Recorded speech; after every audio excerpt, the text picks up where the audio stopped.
Mal-45 xufier ta' taxis il-bojot żammew l-appuntament annwali tagħhom biex tul il-jum tal-erba' ferħu 20 ta' ċkejknin minn djar ta' tfal billi ħarġuhom u qattaw il-ġurnata magħhom.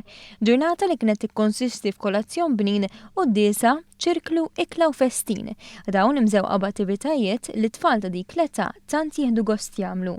Johan Kawki, xufier ta' taxis u l-President tal-Assoċjazzjoni ta' Taxis il-Bojot f'Malta, sqar li tfal ikunu ilhom ħafna jistennew din il-ġurnata.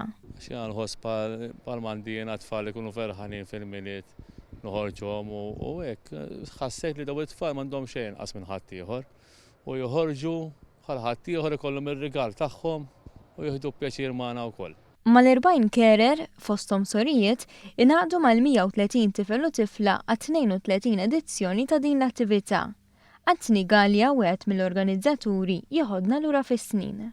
Sisters qalulna li jieħdu pjaċir jkunu qed jistennewha ta' kull sena u bdejna noħorġuhom mbagħad darbtej fis-sena, issilna sentej u idna noħorġuhom 32 sena. Nibqgħu nippruvaw nagħmluha kull sena. Uħud mit-tfal ħadu sem fl-attività għal darba darbtejn, iżda ma nistgħux ngħidu l-istess għal Father Colin li mara l-ewwel darba u kellu din ir-reazzjoni.